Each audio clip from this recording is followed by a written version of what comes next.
Alors je pense que vous avez compris que la liste des filtres est énorme et qu'on ne pourra évidemment pas tous les voir, mais vous commencez à avoir une petite idée du potentiel de la chose.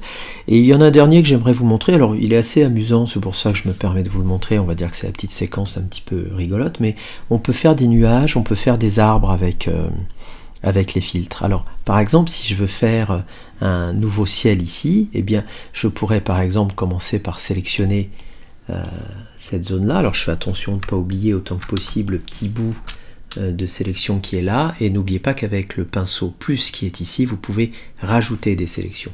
Donc je fais attention à ce que la taille de mon outil soit restreinte. Donc souvenez-vous, on a des raccourcis pour ça, point d'exclamation ou $ sur Mac pour grossir, et U accent sur Mac et 2 points sur PC pour réduire.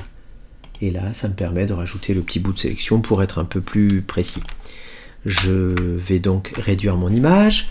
Ne pas oublier que si j'avais un cadenas ici, il faudrait le faire sauter pour pouvoir effacer cet arrière-plan, que je vais supprimer en appuyant sur la touche d'effacement. Donc vous allez voir que c'est très sommaire ce qu'on voit là, mais c'est juste pour le fun, si je puis dire. Et pour le coup, on aurait besoin ici de créer un nouveau calque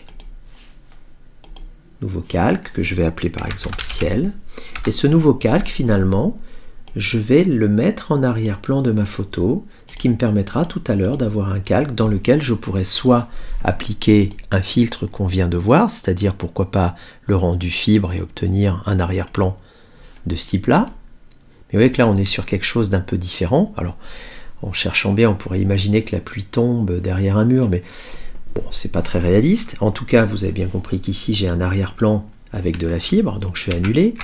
Et moi, j'aimerais juste mettre des nuages. Alors pourquoi? Parce que peut-être que dans les sites qu'on a évoqués avant de recherche d'images, j'ai pas trouvé mon bonheur en termes de ciel, et donc j'ai envie de me créer un ciel un petit peu rigolo comme ça. Donc, ce qui est important quand on fait du ciel, c'est de respecter un tout petit peu le réalisme du sujet, c'est-à-dire qu'un ciel, c'est essentiellement du bleu et du blanc, des nuages blancs, ici, et un ciel bleu. Ici.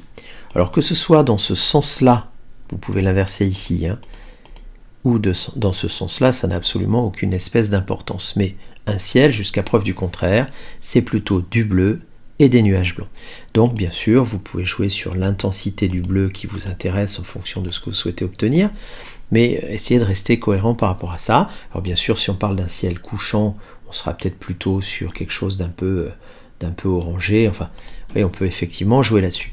Bon, je vais rester un peu classique sur un ciel de type bleu, voilà, comme ceci.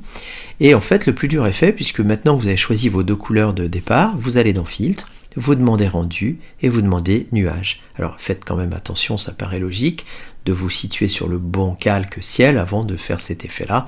Sinon, vous allez mettre du ciel à la place de la fille qui marche sur son estrade. Donc je demande Nuage, et donc vous voyez qu'ici j'ai un ciel. Alors, est-ce que c'est joli, est-ce que c'est pas joli? Je suis incapable de vous le dire. Je dirais simplement que ça vous donne une texture un peu nuageuse en arrière-plan qui, si on n'y prête pas spécialement attention, pourrait presque faire son petit effet, je dirais. Pourquoi pas? Donc voilà un autre exemple de filtre un petit peu rigolo qui est pas très compliqué à mettre en place. Et puis si à un moment donné vous trouvez que ce ciel n'est pas suffisamment marqué, eh bien libre à vous de revenir sur quelque chose d'un peu plus sombre, de redemander le même filtre ici, et puis vous allez voir que le filtre d'avant va être naturellement modifié. Donc là j'ai un peu exagéré, mais si je reviens sur le ciel d'avant, on n'est pas si mal que ça.